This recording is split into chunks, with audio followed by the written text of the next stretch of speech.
Hey, and welcome back to the channel. Today, I want to look at a pretty crazy and unique AeroPress recipe using the Prismo attachment from fellow Products, and this was created by Wade Preston of Prevail Coffee. I believe his recipe was first posted on the fellow Products blog back in 2018, and I've seen it a couple other places online, but I hadn't seen any videos on it, and I thought it'd be fun to do a video and explain how to do it even without a coffee sieve that is technically required for this recipe.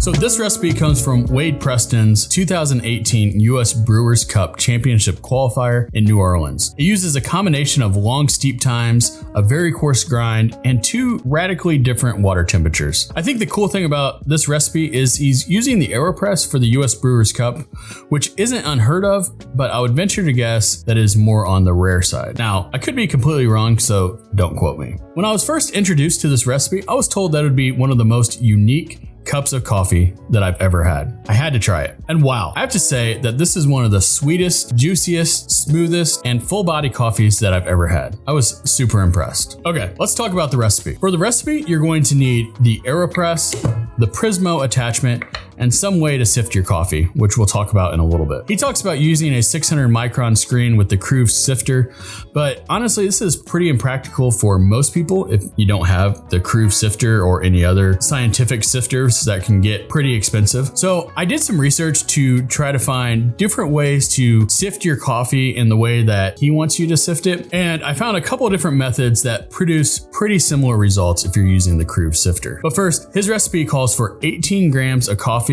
with the fines below 600 microns sifted out. To get the 18 grams of sifted coffee, I needed to grind about 20 grams because I would lose some in the process of transferring and sifting. So go ahead and weigh out 20 grams of coffee and grind it super coarse. If you're using the fellow Ode, I used around a 10 or higher sometimes, and yes, that is really coarse. Okay, for sifting the beans, as I said, I tried out several different methods. The first method is what I saw on James Hoffman's channel in his blade grinder hack video. In his video, he talks about first sifting with a normal kitchen sifter, but this is to remove the boulders from the coffee grounds since he is using a blade grinder. In our case, we are just removing the fines, so you can just do his paper trick he mentions in the video. The paper towel trick is to place the grounds on a paper towel and kind of rub them in, and the grinds get stuck in the ridges of the paper towel. Then you pour the grinds back in your holder and it helps remove the fines. I think this works well for what he's trying to accomplish in his video, but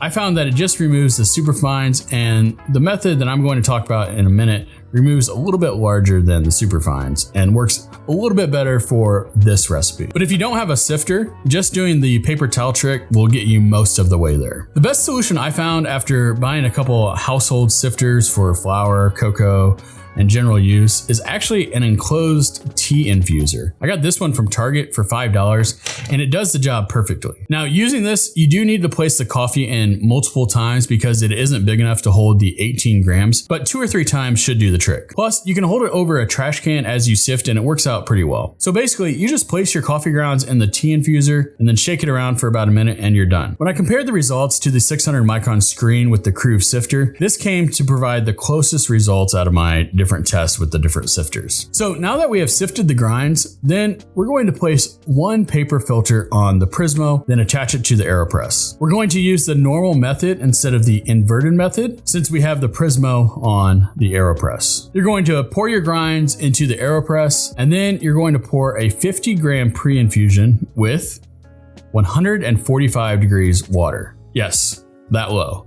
As Wade explains, the idea with the lower water temperature is that you can isolate the surface erosion extraction by doing low temperature pre-infusion. This will delicately extract the surface solubles. Now, I don't know the exact science behind all this, but I did do a brew with a higher water temperature and the juicy, chewy body was not even close to the same as the original recipe.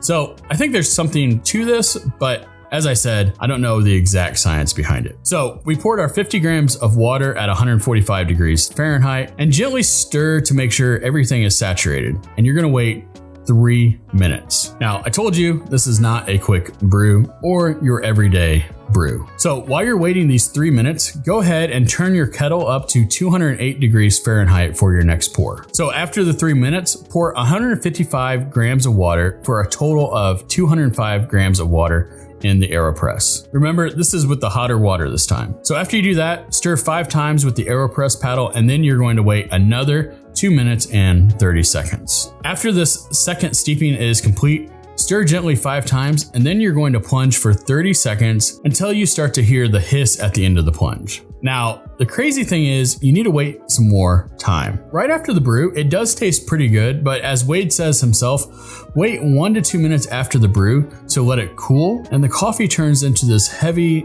juicy, creamy, sweet goodness. Honestly, you have to try it to believe it. I found this works best with a fruit-forward tasting coffee, but other coffees worked well too. I've made this recipe several times, and each time I'm quite impressed. While it's not something you're going to do every day, I found this was fun to do like on a Saturday morning or a Sunday morning where I had a little bit more time, and especially after I had been drinking a coffee using a certain brew method such as the V60. This just really changes it up and brings some different nuances and flavors to the coffee. All right, that's it.